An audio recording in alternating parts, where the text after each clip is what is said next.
Hello, welcome. Oops.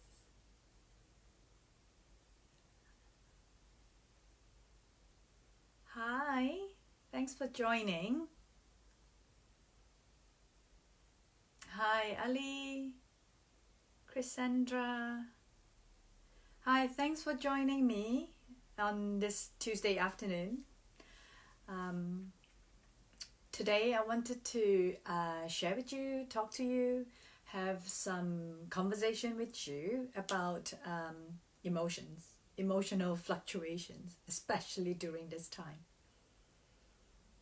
And I would like this session to be very interactive, so I'm most happy, welcome you to share, to type into the below message if there's anything you would like to express or say, because this sessions, as much as it's me hosting it, but I very much like it to be a safe space, a place for us to be able to express ourselves, to be able to support each other through this community, through this Sangha. So please do type it in if there's anything you would like to express or share with others.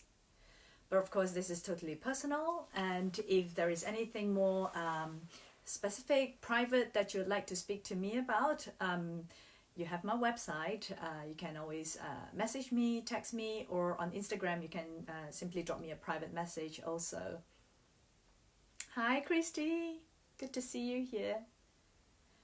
Okay, so firstly, I'd like to check in with you all. I spoke about last week about reorganizing my life around being at home in isolation.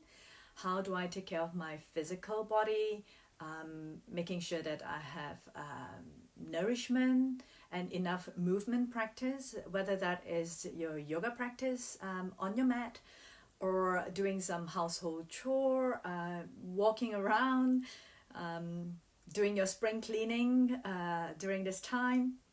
So firstly, are you taking care of your physical health? That's my first question. And say yes, yes, yes, hopefully, yeah, we're supporting each other here. Yeah. And on top of that, your physical practices and nourishment, food, and all that we're feeding ourselves, I was really thinking and really contemplating and reflecting upon my emotional health and mental health during this time, being in like physical isolation. But it doesn't mean that I'm in emotional isolation. I have this connection right now with you. I have this like medium and channel where I could still connect with like many of you all over the world. One, I feel really supported to be here with you live. Yeah, that we are in person in our own living room, and having this just casual conversation and chat. So what I have experienced so far, it has been almost 2 weeks now being at home. There were moments of uncertainty, therefore a lot of question marks. It's just a lot of questions which no one yet have any confirmed or probably certainty about things might move on. And that uncertainty is very unsettling in my body. So I'm acknowledging that unsettling experience in my body, which I have in my practice, especially in my somatic practice, which if some of you are joining me later after this, I'm actually offering the somatic practice, which is very much about grounding this unsettling experience in the body. How do I physically, somatically ground myself when I have that flutter of moment of uncertainty and needed the support of the ground and to offer me a tactile experience of being settled. So that's one of the emotions that I in and out do find myself kind of trickling into some uncertainty, but also every now and then there is a deep sense of sadness and lost. Hi, Jamie. And sadness about the suffering that's around us right now, of illnesses, of sadness, of lots of fear around, also separations, death.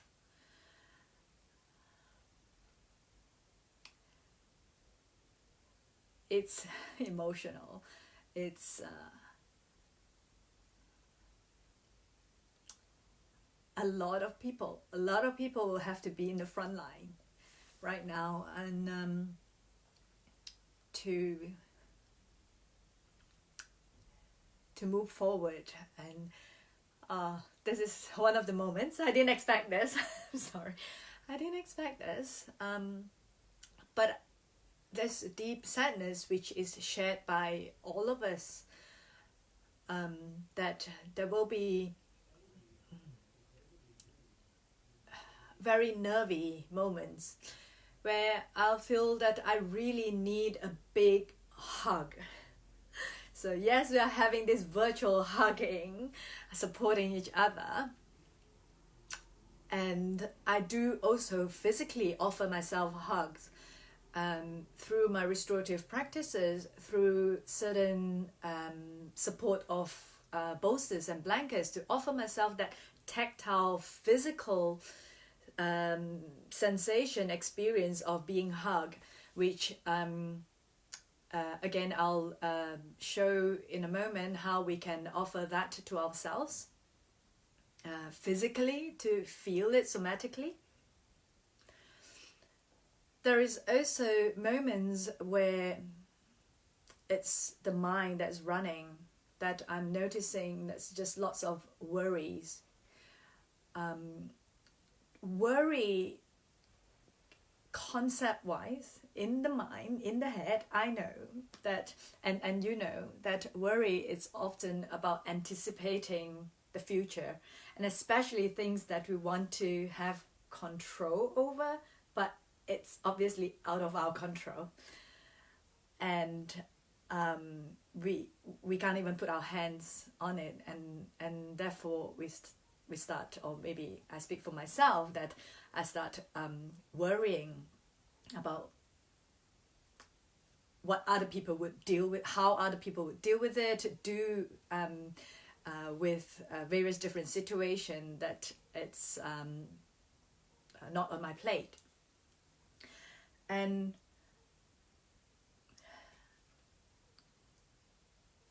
it's often worrying about, as much as things that is not within our control, it's also, what if it's worse than I think? What if things turn out to be even the least expected? That is also it offers me a sense of, it feels very unsettling.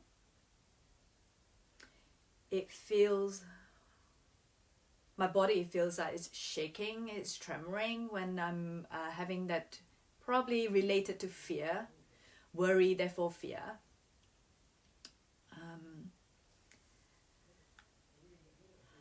It's often a desire, there's a desire that that I'm afraid that things that I would like to happen or expect to happen will not turn out that way. And simply a big question mark. It's this unknown, back to this uncertainty and unknown. And if there is an emotion that you are experiencing right now, or probably especially coming up repeatedly during this time, could you just type in that one word so that I could resonate with how you are in different parts of the world also. How is it there in Singapore? How is it there in Shanghai? Some of you. Let me just get.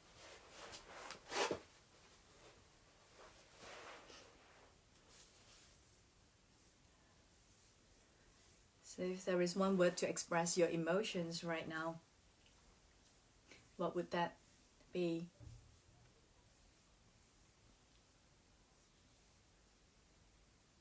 Fragile, vulnerable, togetherness, yeah, the sense of community and togetherness, overwhelm, yeah. Overwhelm is a really interesting emotion also. Overwhelm to me, when I read that word, when I hear that, it's an influx, overflow of information, stimulation, but optimistic. Yeah. Thanks, Christy. So overwhelmed, but optimistic. But overwhelmed in itself, know that is an expression that I would associate with when I have an over influx of information or stimulation that is overwhelming the system. And there are strategies and ways where we can protect ourselves energetically and mentally by really taking refuge for ourselves, whether literally like covering ourselves up with a blanket and be in our little cave just for like 2 minutes, just to feel that physical, tactile experience of being supported, held, and just shut out the information for like just 2 minutes and let the nervous system reset itself. Yeah. Okay. And one of the things I wanted to say about these emotional fluctuations that I'm observing, as much as I'm observing myself, I'm also observing people who share the same household in this little flat. I mean, initially I thought it was like, okay, this is really nice. He's working from home and we have some quality time, more time to see each other, which is really nice for a short time. But for 24 hours every day, I feel that I do need my personal space. And I mean, so as the other people in the household would need their personal space. I'm observing myself in terms of my rest barometer, how much I'm well rested and how easily or what it takes to trigger or agitate or just having that little bubbling of dis-ease and discomfort in my being when there is some conflict or friction. At the same time, I'm also observing. So just yesterday when we were just having a casual conversation, and then suddenly there was just lots of complaint. I mean, I say that it's complaint now because it's judgment, but really it's everything is not in the right place for him. And he's like, why is this thing here? Why is that pillow there? And like things are not in order, and it's very maybe unsettling for others in the household.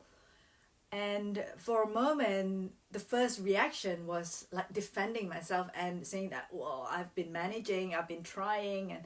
But for a moment, before I actually verbalize and speak out, I was actually noticing my experience of what's happening right now. I'm witnessing, observing this person, and I could actually, for a moment, notice that those pillow placement and where we put our plates and things are secondary, but what's going through the person's being experience is probably anxiety, anxiousness. It's probably a increased level of stress, being confined and isolated. Yeah. And I know that some people do need that space, like personal space, literal space as well. So I for a moment I was observing, but also noticing that okay, I just need to give him a little bit more space, literal space, breathing space, space to express himself, and just give him space. So I stay quiet and be a little bit more silent for a few moments before. It's really not about the pillow, you know, that it's really not about where we put the things, but it's what comes up in the moment that can come up in various different ways, strategy, words. So be mindful as much as we are taking care of ourselves, that there are also people around us that are going through different fluctuations, moments, and we all may have very different strategies to express or manage, to take care of ourselves, hopefully. Some of the things that I've also considered is emotions are often driven by, in the sutra it actually says one of the sufferings that causes emotional fluctuations are things that we are attached to and things that we are averse. So attachment and aversion, raga devesha actually, which is in Patanjali's Yoga Sutra, chapter 2, verse 3. If you're interested to read more about it, chapter 2, verse 3, where he did eventually also elaborate more in the verse 4 to 10 about the sufferings. But just specifically, I wanted to talk about raga and devesha, things that we are attached to, that is no longer there, the impermanence of it. But at the same time, the things that we are pushing away and we dislike, and there's this preference, and this preference arises from a place of ego. From a place, ego as a sense that my individuality, as in my desires and what I prefer, what I don't like, what I want to push away. And that the preference is not a problem, not a suffering, but is the resistance to the preference when we don't get what we want. It's when I would prefer this brand over the other brand of tofu, and I didn't get that specific brand that I want, and that emotion of attachment to my usual brand of tofu is the emotional fluctuations that causes suffering.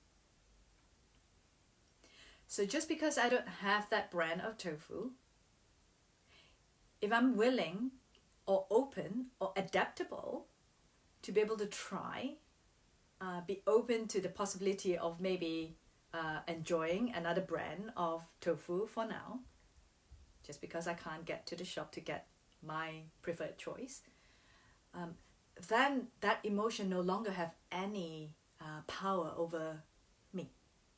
So I don't need to be going through the suffering of that tug of war of wanting but not having, that attachment part of it.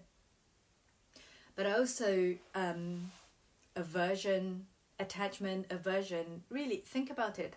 What are the things right now that you're really wanting more, but it's not there for you, or and that how does that make you feel in this moment?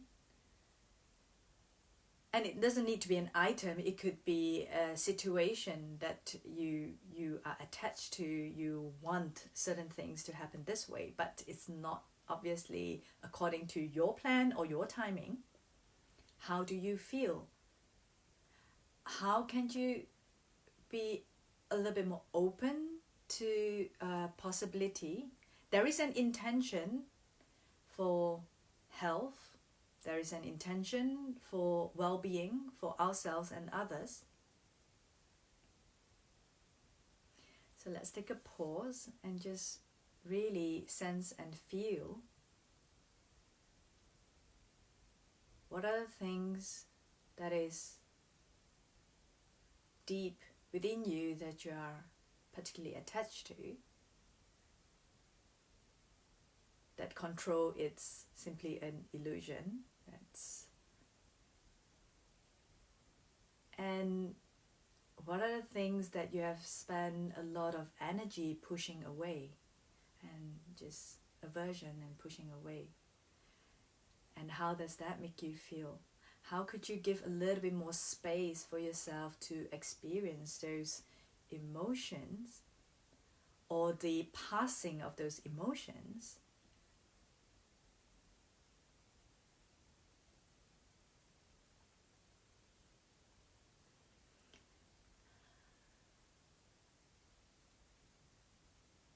So how are you feeling right now?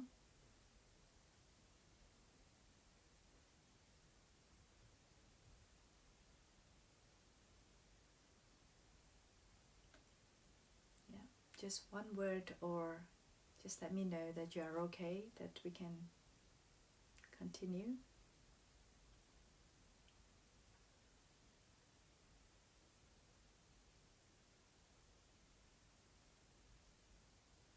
Grief, yeah.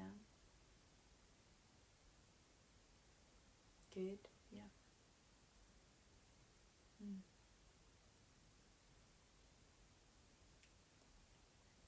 And apart from talking about emotions that are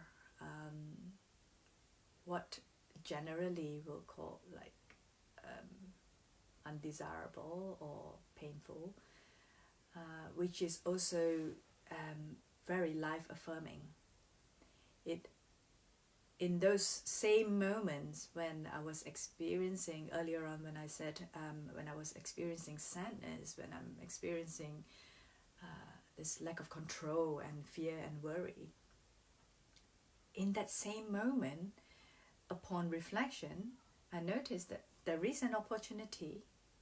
There is an opportunity, like Christy was saying, that as we all are fortunate enough to have this very reflective practice, yoga is a reflective practice. We reflect. And upon reflection, there is opportunity for growth, for new possibilities, that I could potentially open up to maybe the things that I would not be even cross my mind and think about if I'm not in this current situation. There is opportunities to be able to also look deeper into my higher value in this lifetime. My higher value in this lifetime. So where do I put my energy, my heartfelt longing for this lifetime? And to be able to reflect and reassess. So it has definitely offered me that, and I hope it's the same for many of you.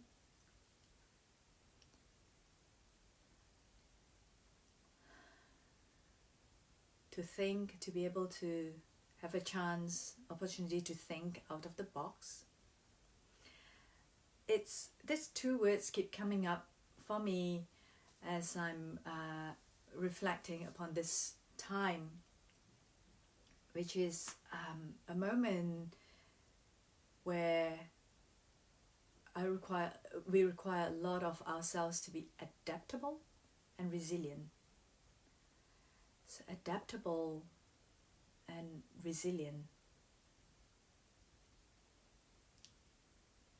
Adaptable to what may come up that it's probably not within our plan, not on my schedule. And resilience as in to be able to move past through with vigor and strength, to heal from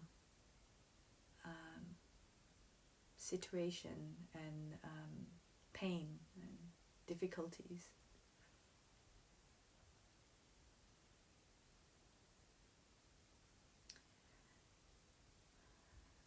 One of the ways that I also take care, how I manage and take care of my emotional fluctuations, is to connect, to have this opportunity to connect with you across the screens and devices, that you are the other real, authentic human being in front of me, across the other side of the screen, replying to me, responding to me, and there's this connection that really fuel and support me at an emotional, mental and spiritual level, that it's irreplaceable by entertaining myself with another 10 books and all. So thank you all for being here. And I'm really hoping that you could also express and share. Like I said, this is a place where I'm most happy for you to type in if you would like to express. This is where you can also have an opportunity to be supported in a space to express yourself. So if there's any emotion that's overwhelming or coming up for you, feel free to type it in also. Is the practice, in a moment I'll share with you some practice that's around trust. These fluctuations of emotions, I know, will pass. It's impermanent. But in that moment when I have the slightest doubt, the slightest just not quite sure, and it's just so much uncertainty and unsettling experiences bubbling in my body, trust doesn't come instantaneously, just like that. I get onto my mat, and I'll share with you the practice in a moment, how to reconnect to that part of your breath where it brings on, hopefully it brings on, just like how it has helped me, to reconnect with that word, trust. Right? It's not just a word, but simply actually viscerally, somatically sense it, feel it in the body. How do we regain and reconnect with trusting?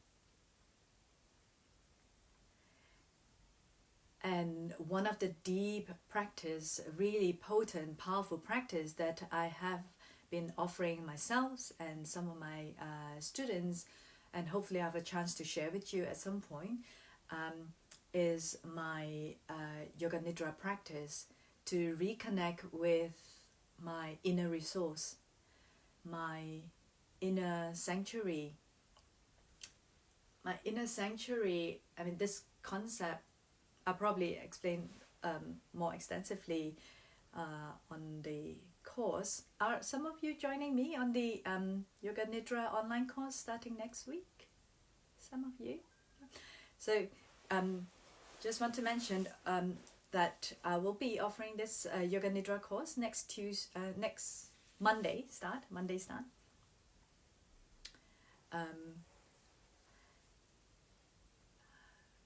So I was saying, inner resource is a place where, or a representation of an image or a person or an item, or simply a feeling sense of where I feel peaceful, safe, where I can be truly myself and feel free, where I won't be judged. That place where I can take refuge whenever, wherever. It's a place that lives within each and every one of us. No one can take that away. It's indestructible. For me to reconnect to that place. And for the longest time, this place has been interpreted into like two words for me for a long time. It was unconditional love. Simply this sense of unconditional love that within me, I have it within me. I don't need to look for it elsewhere to give me this resource, which is an inner resource that I always have, always here in an instantaneous notice. And to cultivate that, to reconnect with my inner resource every so often, so that it becomes my default go-to, default connection, that I am okay, that I am well, despite all the fluctuation, despite all the movement of experiences. It's a beautiful connection and practice that, like I said, hopefully I'll get to speak more about that during the course. But for now, I'd like to open up to any questions that you might have. If you have any questions, you can type it in the below message box. And we can talk about it, discuss about what you are going through right now that needed support. In a few moments, we'll be doing our practice. Otherwise, yes, coming home to myself. Yeah. That deep inner connection.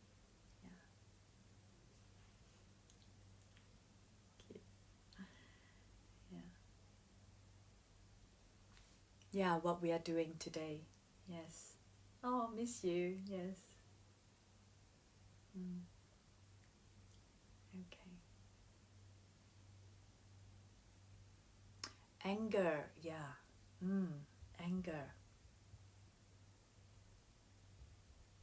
So in that moment of anger, so specifically, or for the matter of the rest of you also, if there is an emotion that is quite intense and strong right now in your being or within your awareness, just take a moment to really look at that word that you have just expressed. So for example, the word anger. Take a moment to close your eyes maybe even and sense and feel into your physical sensation of your body. Where does that appear, located in your physical body? Is there a location that you are able to sense and feel it? How would you describe the tactile sensation in that part of your body? So some vocabulary, some of the things that I might experience if I connect to that word of anger would be hot, like really inflamed, hot, and even the color orange, red. I feel tightening and contracted from the inside, but tingling on the surface. So that's my tactile experience of anger. Now, when in that moment when I shift my attention to my physical experience of my tactile physical experience, it immediately it detaches me from the stickiness of the word. I'm moving into experiencing a true arising and dissolving experience, physical experience in the body. And therefore, it's a passing sensation in the body that is not permanent. It moves on.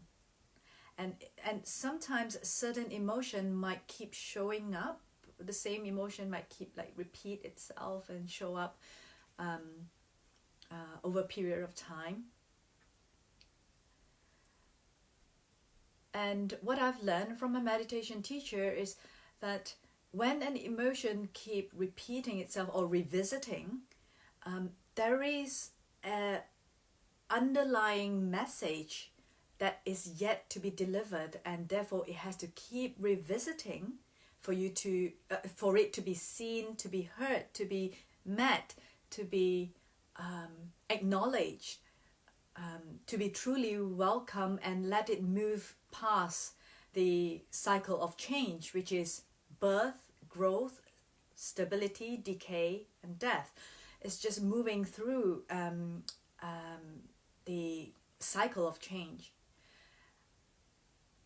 And so I'm deviating a little bit, but in the moment, like I said earlier, if there is a strong, intense emotion, especially if it's a difficult, at the moment it's difficult to handle and manage, there are a few ways that we can interact with it, meet it, and listen to what's the underlying message behind that experience.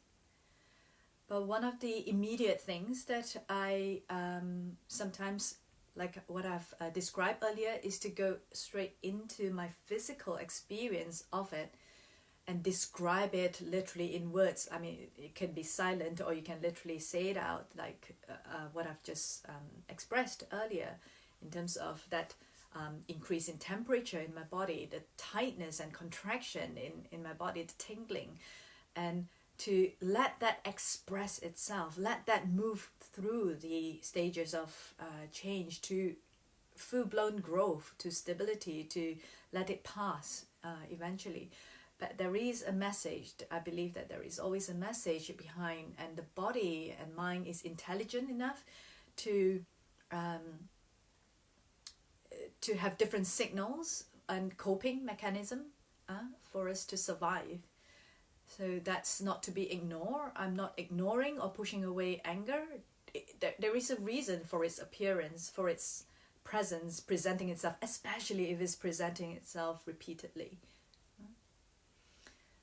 Any other contribution, question that you'd like to say, expressed before we move into practice? Lie down.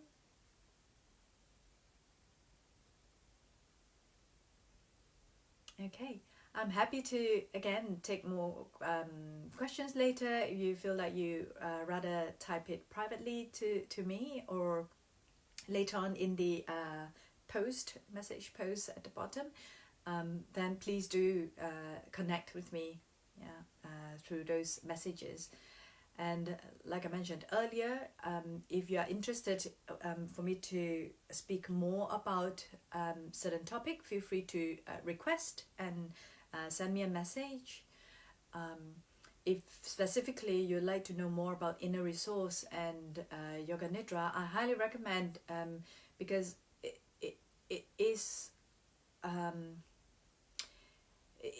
quite a long piece that needs a few sessions of progression. So I've designed it in a way that it's going to be over 6 sessions from next Monday. So it's Monday, Wednesday, Friday, midday for 2 weeks from next Monday onwards. So you can join me on that online course. It's Yoga Nidra online course. I'll put the web link at the underneath the post here later after the practice or whilst you're practicing. So for now, if you're ready, if you're willing, if you've not already got your several blankets, eye pillow and bolster, it's time. So let me turn away from you and get to my props and I'll show.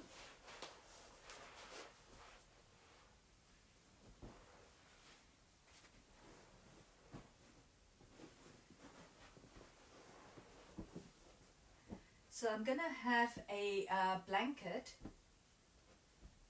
You decide how little pillow you need for your head. So this is for my head pillow. And you have a bolster under your knees. Now, if you haven't got a bolster, you can simply put your legs on a couch or a sofa to elevate and support your knees and your lower legs.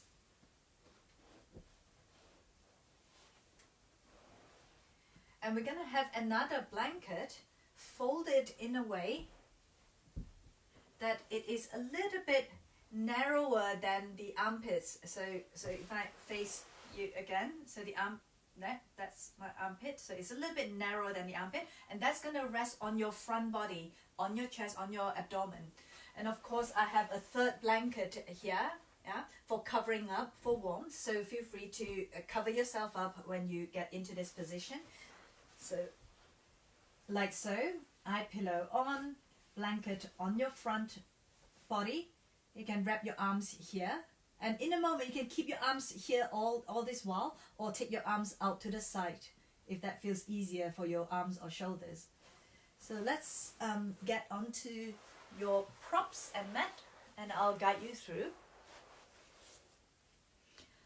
Or if you're in a comfortable space, you can even be lying in your bed. You can even be lying in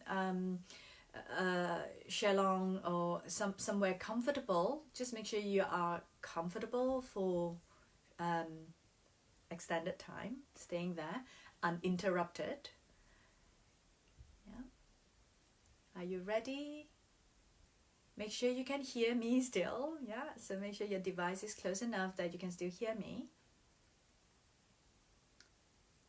Let me know if you're ready. Set up, ready to go.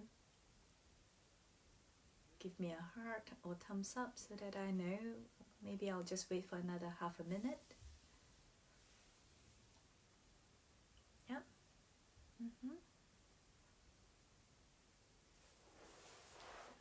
So the setup.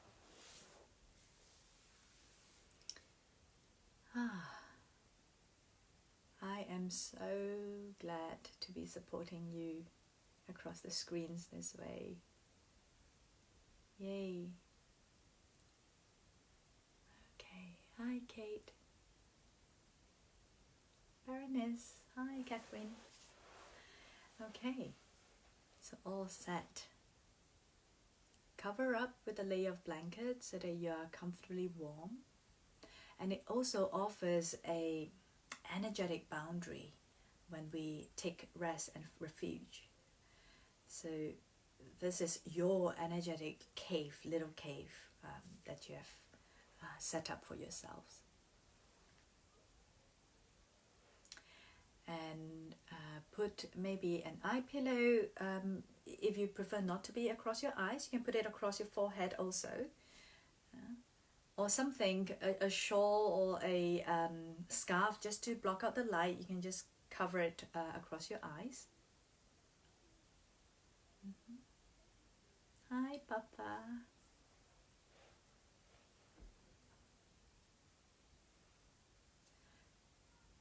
So just getting comfortable, making any final adjustments so that you are easeful to be here.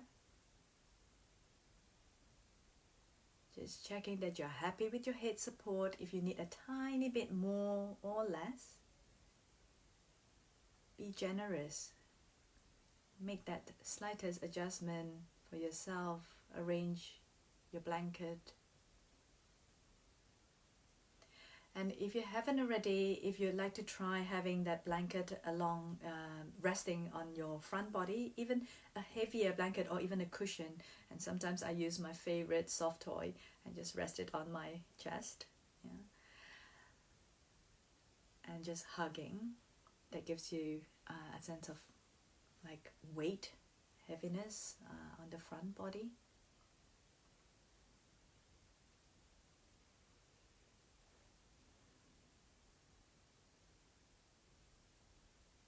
Just letting your bones to settle as you have carefully arranged,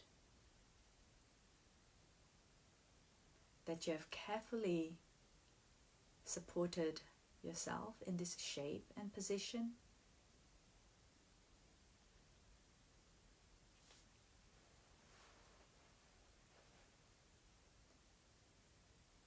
Literally observe, watching how the bones drop and settle.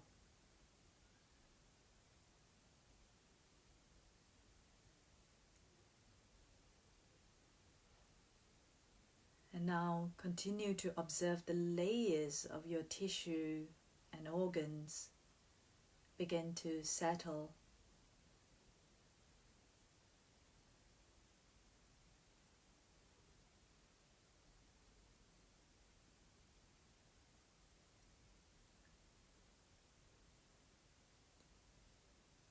And now continue watching, observing the fluids within your body settling.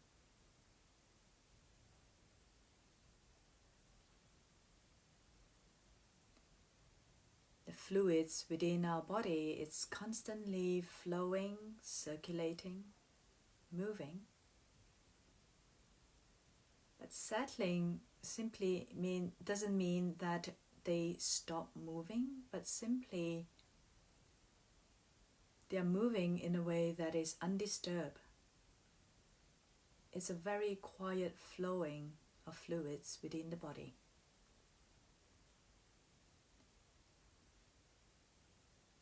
There is no sudden fluctuations, undulation. It's a quiet, still settling of the fluids.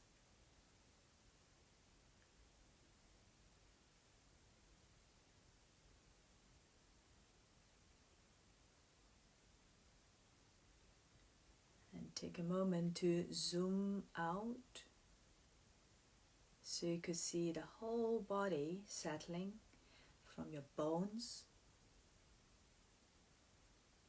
to your muscle, tissue and organs, and the fluids within the body, all the in-between layers quieting down.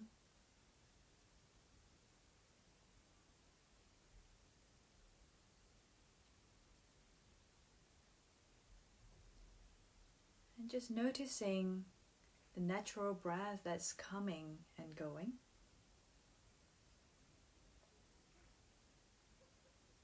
There is no need to deepen your breath. There's no need to expand, extend, but simply observing how the breath comfortably, easily just move in and out.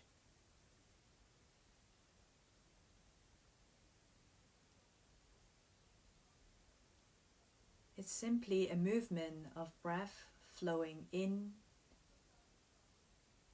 to the inner environment of your body, and the breath flowing out from this internal environment to your surrounding.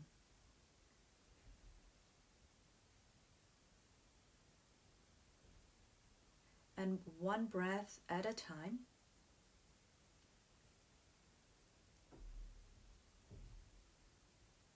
one breath followed the other.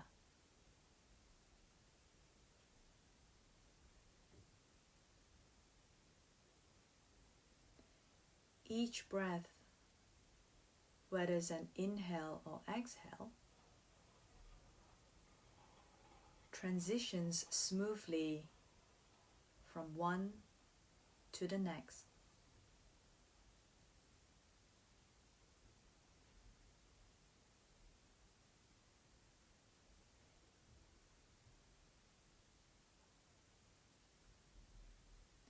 From the inhalation to the exhalation.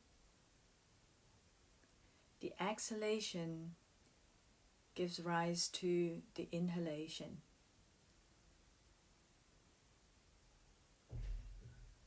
Whilst the inhalation then returns to the exhalation.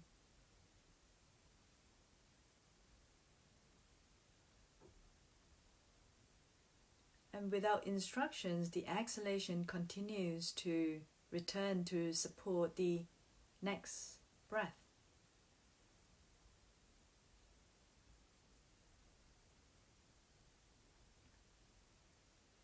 One breath after another, it continues.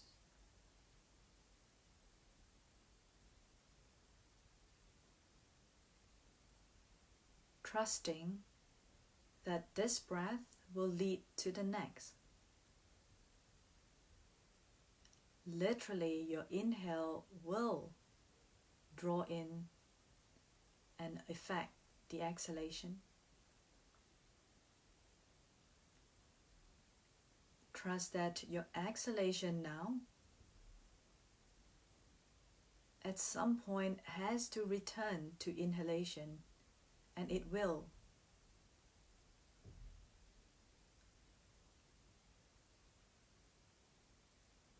It's a cycle.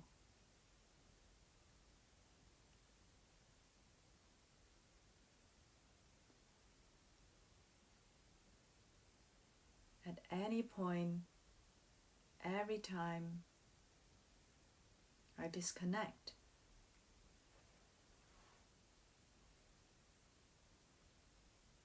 I will return here where I notice again and again every breath somewhat the inhale just returns to the exhale. And without struggle, without effort, the exhale will return to the inhalation. Never fails, again and again, the breath continues.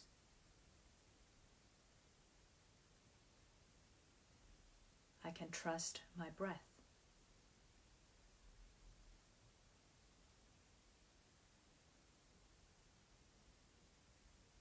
Every breath assures, settles,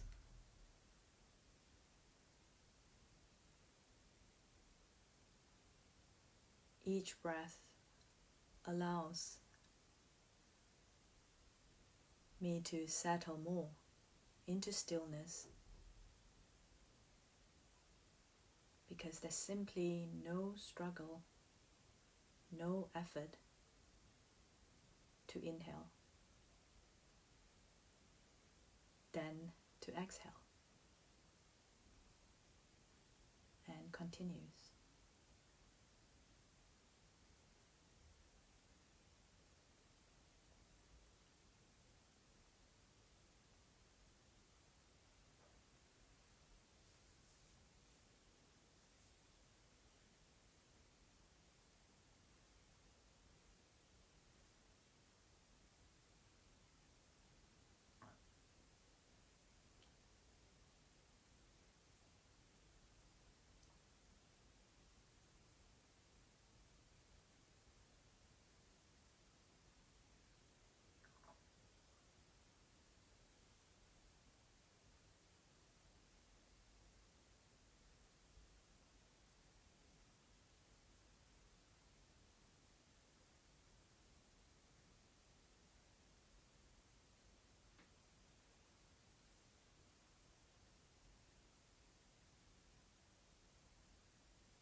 Trusting your breath,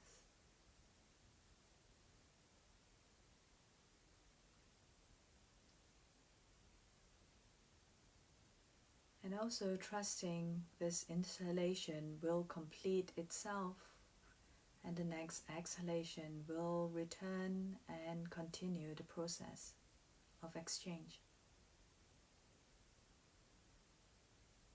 No struggle.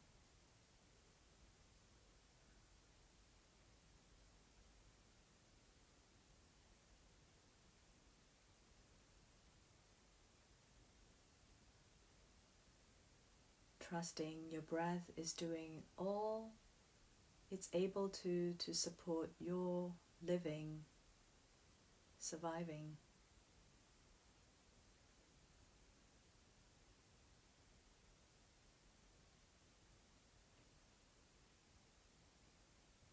And especially during this time, trusting that we are all doing what we can based on what we know and what we have access to in managing and living during this time and all these years.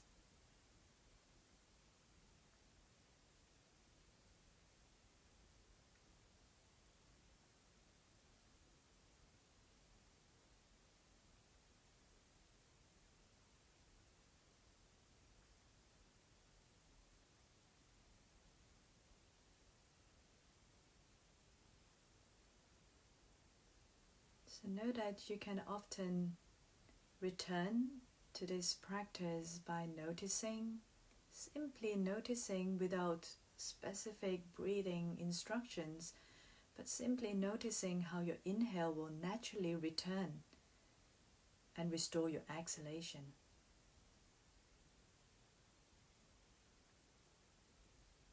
And how the exhalation, without doubt, will return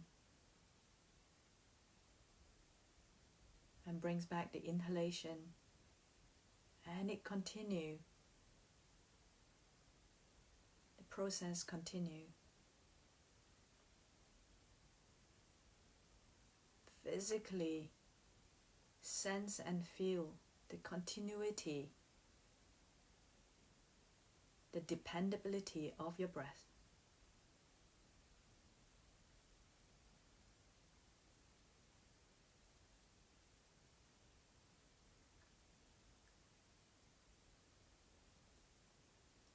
So for now, if you're still lying down, for some of you, begin to bring your attention back into the room, to my voice.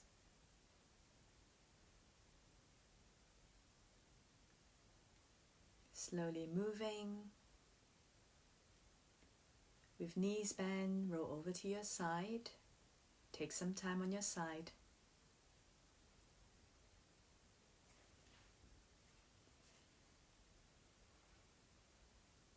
And carefully support yourself to sitting.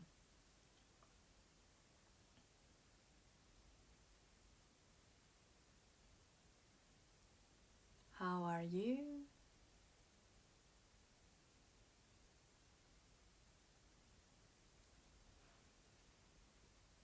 Okay. How's everyone doing?